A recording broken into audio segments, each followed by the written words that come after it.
Buenas, el tema de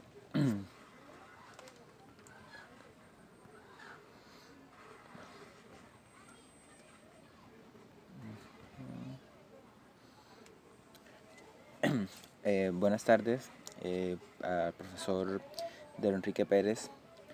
En este seminario de hoy se hablará acerca de la operación de transferencia de masa del curso de Físico-Química 3.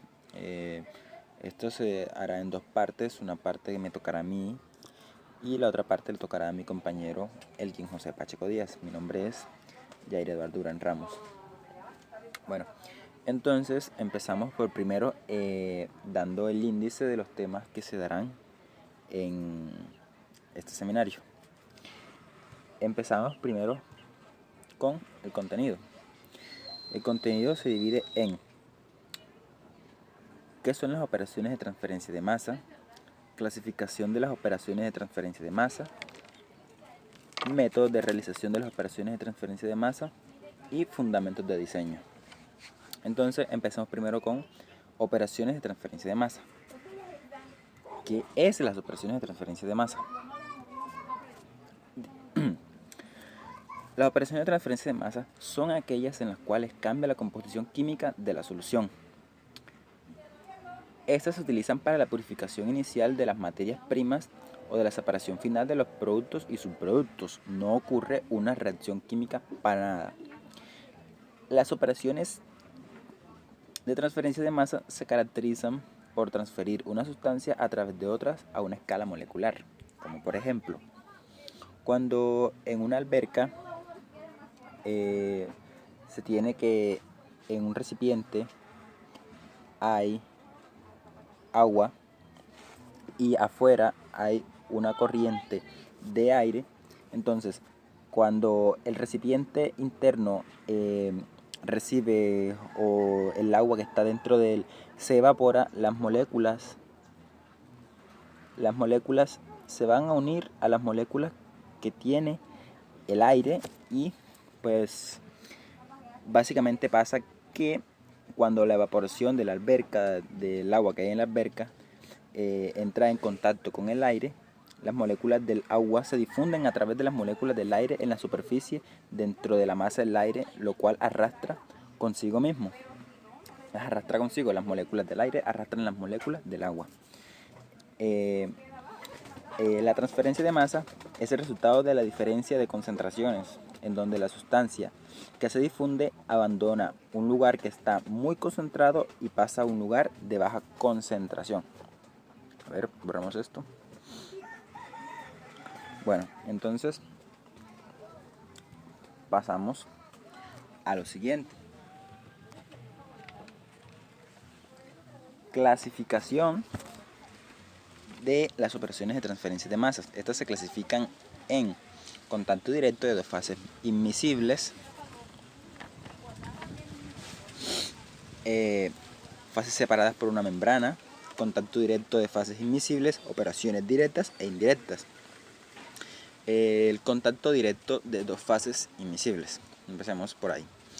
Es así, aquí es como en los diversos componentes están distribuidos en forma distinta entre las fases, como por ejemplo en la destilación fraccionada. En este caso, la fase gaseosa se crea a partir del líquido por calentamiento, o a la inversa, el líquido se crea a partir del gas por eliminación por calor. Aquí tenemos un montaje de destilación fraccionada o una destilación simple. Básicamente lo que se dijo fue acerca de la destilación simple, que cómo se vuelve un gas a partir de un líquido o viceversa. Bien, ahora fases separadas por una membrana.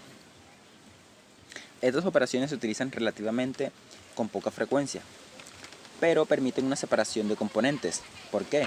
Porque no todos los componentes pueden atravesar las membranas. Por ejemplo, un ejemplo básico es una difusión o una fusión, que esto ocurre entre gases, que básicamente lo que hace es que como en una difusión o fusión dependen de sus pesos moleculares, una va a ser capaz de atravesar una membrana y la otra quedará atrapada dentro de un recipiente o dentro de un sistema. Están las de contacto directo de fases miscibles. Estas operaciones generalmente no son prácticas desde el punto de vista industrial. Un ejemplo es la difusión térmica, que esta implica la formación de una diferencia de concentración dentro de una única fase gaseosa o líquida. Al someter el fluido en un cambio de temperatura, con lo cual es posible separar que los componentes de la solución. O sea, aquí ya depende de las consideraciones que uno tome al hacer esto, ya sea en las temperaturas, que uno puede ser capaz de separar un compuesto de otro, o en este caso un isótopo de un átomo de otro isótopo, con esta que es la difusión térmica, pero esto no se usa mucho puesto que no es muy... hay otras técnicas mejores. Pasamos a las operaciones directas. Se producen dos fases a partir de una solución con una única fase. Son de este tipo como por ejemplo la destilación fraccionada, la cristalización fraccionada y una forma de extracción fraccionada, como por ejemplo en la imagen tenemos una composición de magma que a medida que se va enfriando las fases se van separando. ¿Qué más? Hay un cambio que se ve que mientras va enfriando se va formando fases distintas y pues sería una operación directa. Y están las operaciones indirectas. Estas implican una adición de una sustancia extraña e incluye la absorción, desorción de gases, absorción, secado, lixiviación, extracción líquida y ciertos tipos de cristalización fraccionada, como por ejemplo aquí tenemos la lixiviación desde distintos puntos de vista. Se logra ver cómo algo que es capaz de atravesar por un proceso llamado lixiviación que pasa y obtenemos un extracto, algo que se desea obtener. Bien, entonces ahí terminaría la fase de las clasificaciones. Entonces los métodos, entonces hay unos métodos de realización de las operaciones de transferencias de masa. Para trabajar con estas operaciones, estas dependen de ciertas características de sí mismas, tales como la recuperación del soluto y separación fraccionada, operaciones de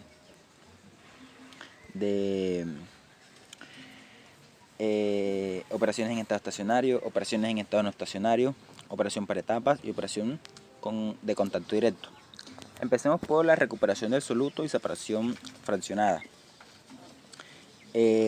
Consiste en que los componentes de una solución corresponden a grupos distintos con propiedades muy diferentes, de tal manera que parezca que un grupo de los componentes contiene al disolvente y el otro al soluto. Como por ejemplo, si una mezcla gaseosa de metano, pentano y hexano, puede considerarse que el metano es el disolvente y que el soluto está formado por el pentano y el hexano.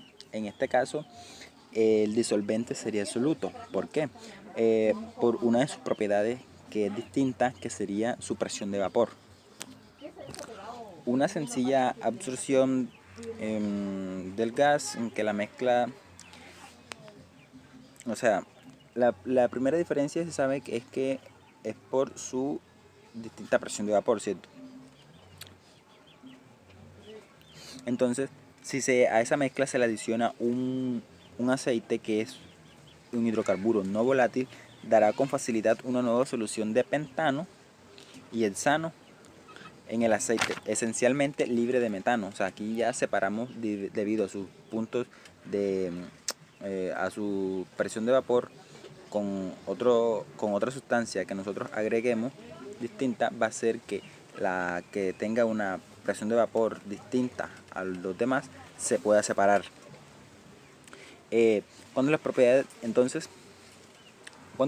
de los componentes son distintas, cuando las propiedades de los componentes son parecidas, las diferencias son pequeñas. O sea, si ya separamos el pentano y el hexano del metano, entonces nos quedaría apenas el pentano y el hexano. Ellos dos poseen propiedades bastante parecidas, entonces las diferencias son pequeñas, y para separar los componentes de modo que queden relativamente puros, se necesita utilizar una técnica diferente. Esta técnica podría ser una separación fraccionada, que se utiliza cuando las propiedades de los componentes son muy parecidas. Ahora vamos con operaciones en estado no estacionario. Estas se basan en que las concentraciones en cualquier punto del aparato cambien con el tiempo, es decir, no es constante la misma concentración. Veamos, esto se debe a los cambios en las concentraciones de los materiales, las velocidades de flujo y las condiciones de la temperatura o presión. Ahora, operaciones en estado estacionario. Son aquellas en las que las concentraciones en cualquier punto del aparato permanecen constantes con el paso del tiempo. Entonces, esto quiere decir que se requiere de un flujo continuo e invariable en todas las fases y en fuera del aparato, una persistencia del régimen de flujo dentro del aparato, concentraciones constantes de las corrientes alimentadoras y las mismas condiciones de presión y temperatura. O sea que esto requiere que el flujo sea continuo e invariable, o sea que siempre se mantenga constante, por decir casi todas los posibles parámetros que se puede tener a tener una solución. Y tenemos operaciones por etapas, que estas permiten en dos fases insolubles entren en contacto de tal forma que las diferentes sustancias, por difundirse, se distribuyan por sí mismas entre las fases y que después se separen las fases mecánicamente. También que el flujo difusivo de la materia entre las fases se reduzca a diferencia de las concentraciones a causa del flujo. O sea, como por ejemplo aquí vemos que una de ellas sería una separación por decantación, por sus distintas densidades o porque no son solubles, entonces se hace eso. Entonces, en separaciones que requieren grandes cambios de concentración se pueden organizar una serie de etapas de tal forma que las fases fluyan una a otra. Por ejemplo, un flujo a contracorriente. Y finalizamos con operaciones en contacto directo o contacto diferencial. Estas permiten que el flujo difuso de la materia entre las fases reduzca la diferencia de concentración que causa el flujo. Este método exige que esta operación sea semicontinua o en estado estacionario. Por otra parte, en el caso de la operación del contacto continuo, el alejamiento del equilibrio se mantiene deliberadamente. Por ello, el flujo difusivo entre las fases puede continuar sin interrupción. O sea, este método ya es un poquito necesita un poquito más de tiempo y pues no es tan sencillo como aplicarlo con nosotros. Entonces, bueno, yo terminé mi parte de mi seminario. Mi compañero Elkin, él hará lo que tiene que ver con fundamentos de diseño y habla con respecto a todo lo que tiene que ver con eso. Y bueno, gracias.